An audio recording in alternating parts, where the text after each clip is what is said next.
Donc nous continuons dans l'exploration de nos 4 reines de l'ancien tarot de Marseille.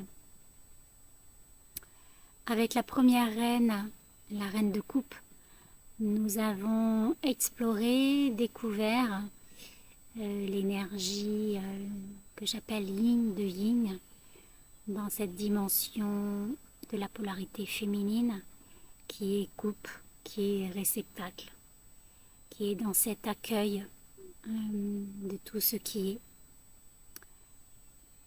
Donc c'est une phase où on a été, je vous le rappelle, on a été ensemencé, on a eu une révélation, où on a été inspiré pour mener un projet par exemple.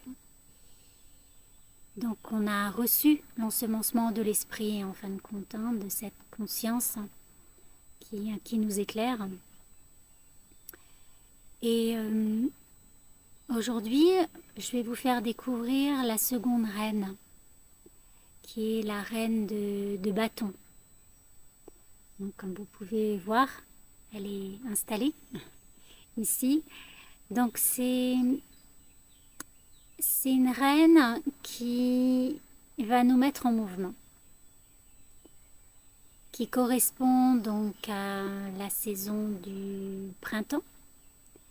On a vu qu'avec la reine de coupe, c'était la saison de l'hiver.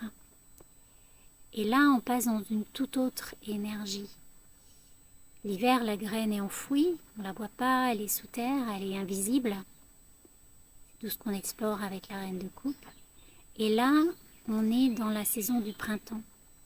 Donc cette graine qui met en œuvre toute son énergie, toutes ses ressources, toutes ses capacités et toute sa puissance pour éclore, pour percer la terre, pour se manifester au monde, pour être visible.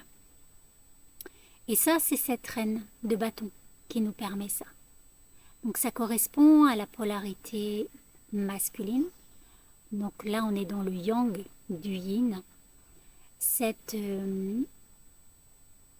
Toutes ces ressources qu'on va chercher en nous quand on a un objectif.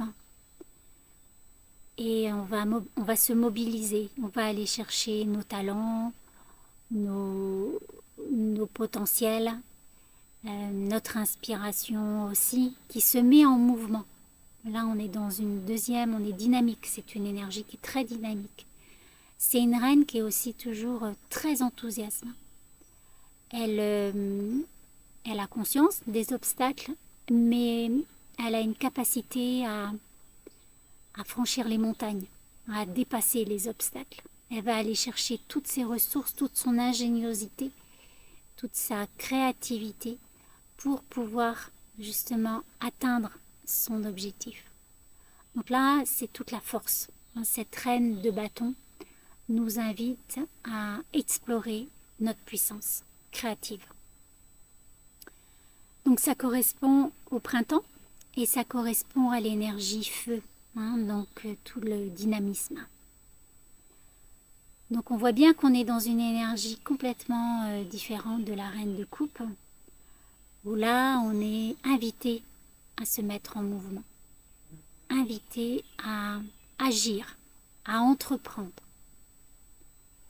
Et on a beaucoup de force dans ces moments-là.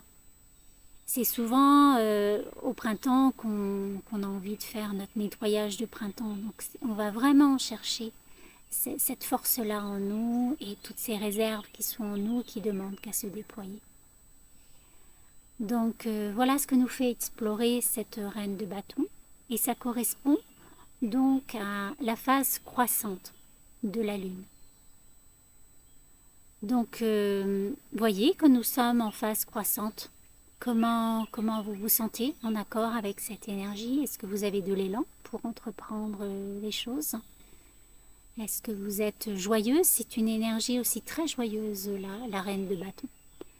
Donc, soyez à l'écoute durant cette période de phase croissante. Comment elle se manifeste? Comment elle vient vous parler? Et n'hésitez pas à faire un partage en dessous de cette vidéo. Et à bientôt pour la troisième reine.